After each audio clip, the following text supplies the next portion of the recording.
bienvenidos al canal.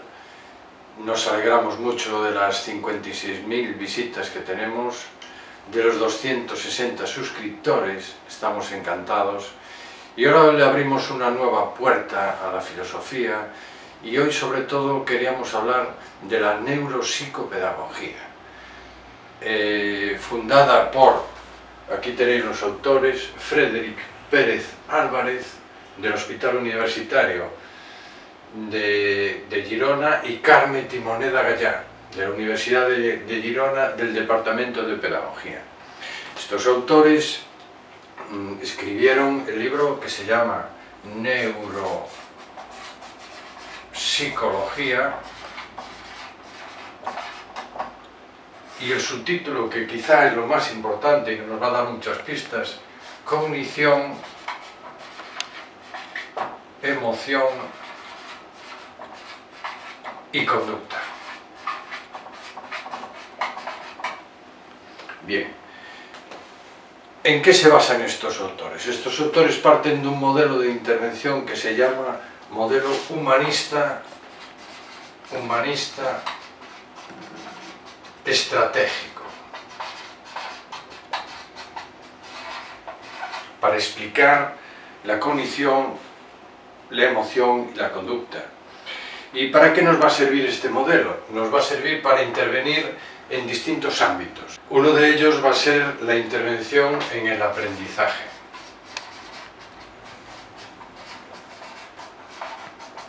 Otro va a ser en la lectoescritura.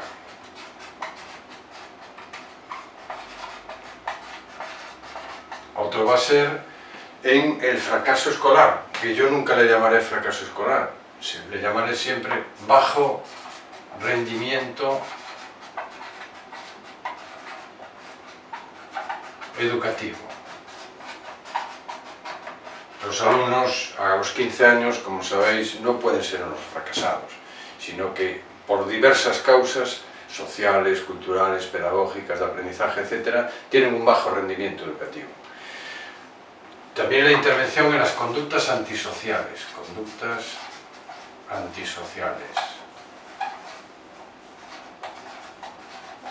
La intervención también en la anorexia, bulimia. Y por último, la intervención en los psicosomatismos.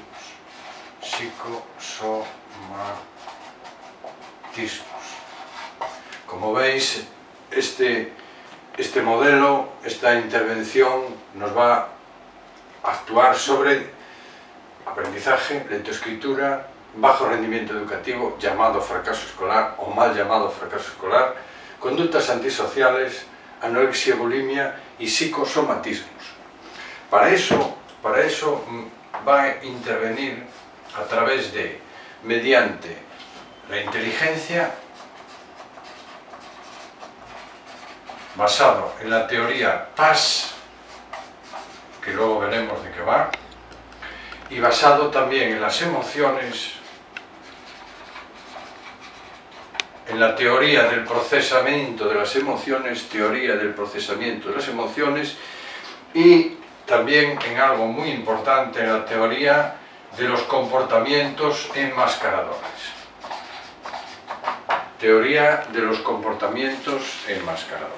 Bueno, vamos a hablar ahora de la teoría PAS, la teoría de PAS de la inteligencia. Parte desde Luria, desde 1973, y nos define la inteligencia como el fenómeno mental consistente en el procesamiento cerebral de la información que entra por cualquiera de las tres vías: por la vía auditiva, por la vía visual o por la vía cinestética, y sale por la vía verbal o por la vía no verbal.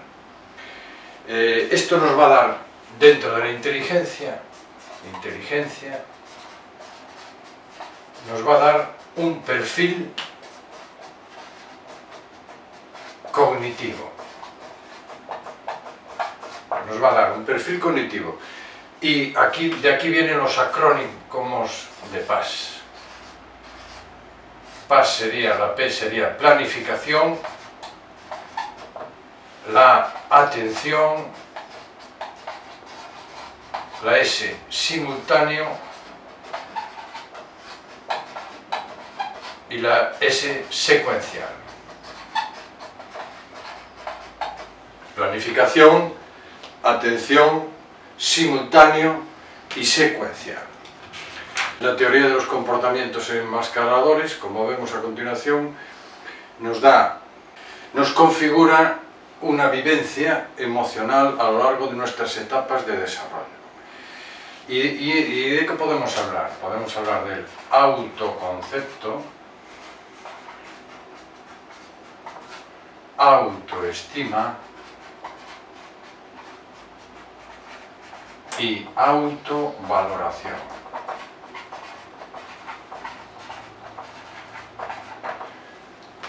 Pero ¿qué pasa cuando estas vivencias emocionales son dolorosas?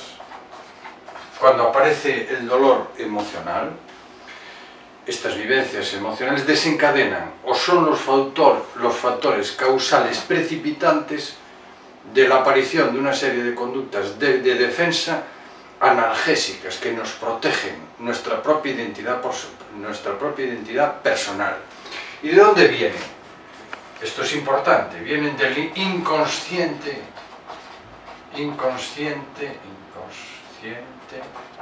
emocional. Fijaros que esto es muy importante porque nos va a condicionar. El organismo va a dar programas automáticos posteriormente. ¿Cuál es la finalidad? ¿Cuál es la finalidad de esto? O el fin. El fin de esto es provocar atención. ¿Y cómo la definimos, esta atención? Como estima o agrado. La atención, estima o agrado, es lo que busca el individuo. Esta conducta no es consciente, voluntaria. No es conscientemente voluntaria. Fijaros que actúa el inconsciente emocional. Y además está disfrazada ante uno mismo y ante los demás. Y se explica o se justifica esta conducta desde el individuo a partir de las creencias aprendidas. Para intervenir en esto, o la intervención que se puede hacer desde la neuropsicopedagogía, tiene que ser siempre intentando no provocar conductas de defensa enmascaradoras.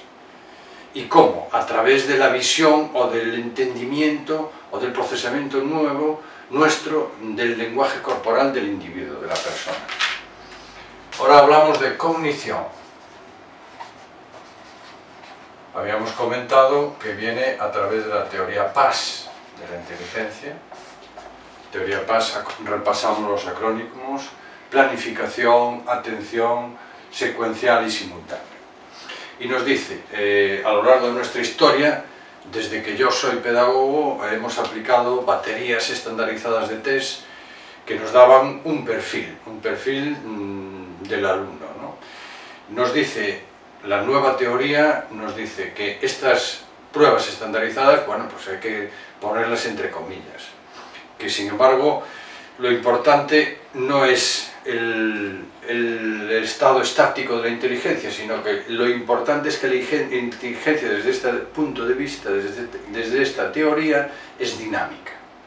Y que nos da 4 formas de operar, como habíamos visto: planificación, atención, simultáneo y secuencial. La intervención siempre va a ser para mejorar estos parámetros. Aquí, evidentemente, tenemos un problema, la mayor parte de las veces, que es la emoción. La emoción, como sabéis, es un acto humano, un acto eminentemente humano, que se divide en 2, cognición y emoción. Cognición y emoción. Cualquiera de las dos, cognición y emoción, van de la mano siempre, ¿eh? Una mano más o menos, van de la mano. Son evidentemente procesadas mentalmente las emociones procesadas mentalmente. Son procesadas mentalmente. ¿Y qué pasa? Que cuando son positivas, todo funciona, no hay ningún problema. Ahora, ¿qué pasa cuando son negativas? Que ponen en acción mecanismos inconscientes de protección ante el dolor psíquico. Las conductas, y aparecen, florecen, pero son como un disfraz o un engaño. ¿Para qué? Para que la conciencia no los vea como ilógicas y sirvan de protección ante el dolor psíquico. Por lo tanto, aparece aquí una tesis importante, y nos dice que existen conductas de las que nos percatamos, pero cuyos móviles, cuyo origen son inconscientes, y nos nacen a partir de la vivencia emocional dolorosa, que configura una personalidad infravalorada e insegura. Y aquí hay una clave importante. Nos dice, la identidad personal es la clave que explica el grado de enmascaramiento de la personalidad. Acordaros que definíamos la identidad personal como autoconcepto,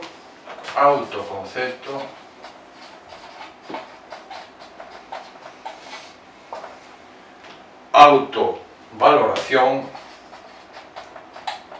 y autoestima. La autoestima la vamos a dividir a su vez en dos, en autoseguridad y autoconfianza. La escribo para que no se me... Autoconfianza, ¿vale? La autoseguridad nos va a dar la sensación de agrado, que es lo contrario del miedo. Fijaros dónde aparecen los miedos, ¿no? La autoseguridad, agrado, contrario del miedo. ¿Por qué? Porque las emociones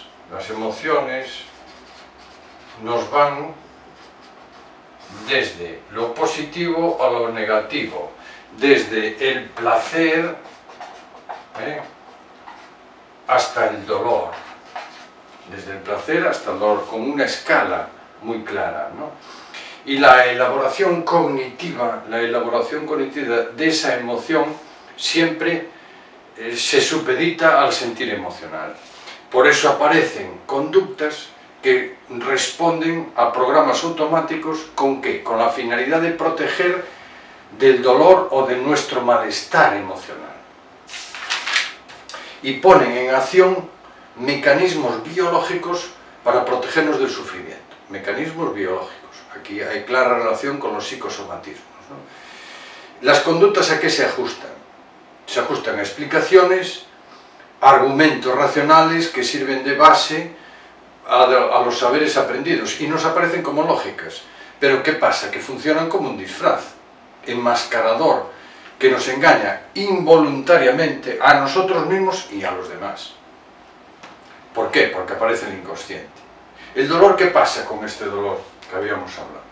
El dolor que activa tanto el consciente como el inconsciente. El inconsciente, para entendernos, puede ser también entendido como una memoria a largo plazo. Pero ¿qué pasa? Que el inconsciente puede más. ¿Por qué? Porque está diseñado filogenéticamente,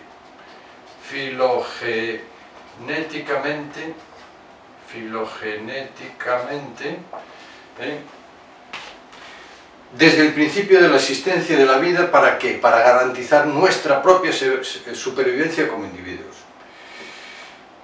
En tanto en cuanto la evolución de nosotros como seres humanos no seamos capaces de anular esta acción del inconsciente salvador. Fijaros bien lo que os digo.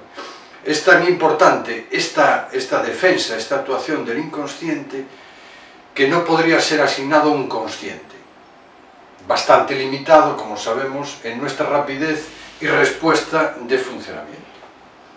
Por lo tanto, el inconsciente actúa en programas automáticos, caracterizados por la precisión y rapidez de su funcionamiento. Estas conductas, delante de todo el mundo y sobre todo delante de nosotros, aparecen cargados ¿de qué? De una lógica racional, evidentemente, ¿no? Pero ¿qué pasa? Que determinan una resistencia o defensa racional ante cualquier argumento. Nosotros cuando actuamos ante este tipo de problemas, la actuación de hacer desaparecer un comportamiento enmascarador mediante argumentos lógicos, directos, racionales y expresados en un diálogo comunicador, evidentemente van a ser infructuosas. La intervención, ¿qué va a ser?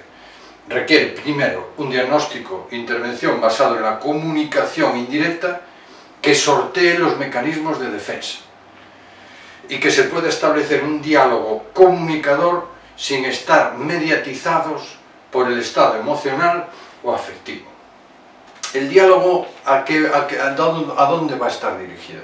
Va a estar dirigido a realizar un cambio de creencias susceptibles, evidentemente, de ser cambiados.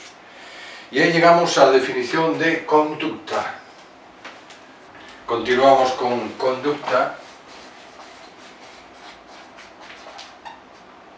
Y vemos una definición, y la definición posible entre otras, pero dentro de este modelo sería cualquier acto humano como expresión de la personalidad. En los últimos tiempos han aparecido conductas tipificadas. A nosotros, ¿qué nos interesa? Nos interesa las conductas explicadas desde su mecanismo neurológico, que nos permite pasar a una clasificación basada en la neuropsicogenética,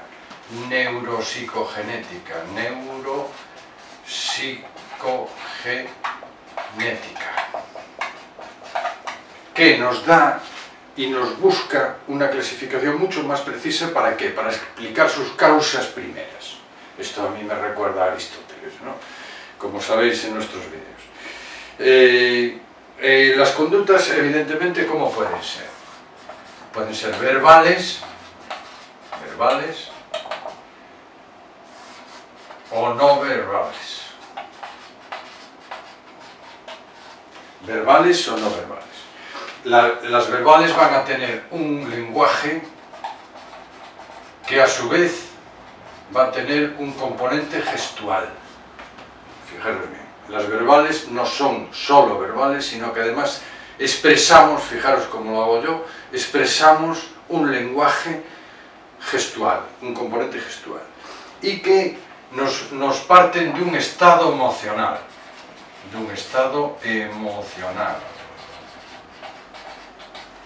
Y este estado emocional va a ser el factor último o primero de las conductas, y nos va a afectar a varios parámetros de nuestra identidad personal. Nos va a afectar a la autoestima y nos va a afectar al autoconcepto. Pero claro, el autoconcepto es un acto cognitivo. Sin embargo, la autoestima es un acto emocional. Es una gran diferencia, ¿no? El autoconcepto, autocognitivo, la autoestima, acto emocional. Este acto cognitivo nos lleva a una autovaloración, que sigue siendo un acto cognitivo. Y dependiente de nuestra jerarquía de valores, nos va a favorecer o nos va a perjudicar. Por otro lado, la autoestima, que es un acto emocional, nos va a llevar a la autovaloración y nos va a llevar a la autoconfianza o autoseguridad. ¿Vale?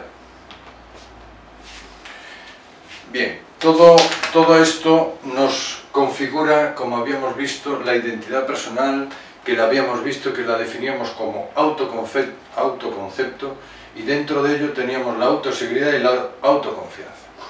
Esta identidad personal, este núcleo de la persona, es la clave que explica el grado de enmascaramiento de cada persona. Cuando la identidad está infravalorada, cualquier experiencia vivencial dolorosa es un factor desencadenante o precipitante de una conducta enmascaradora. hay otro principio básico también del modelo que nos dice que la comunicación corporal o gestual es la forma de explicación de nuestro mundo emocional, de nuestras vivencias emocionales, y que la comunicación interpersonal es la esencia del procedimiento que permite el diagnóstico o la intervención.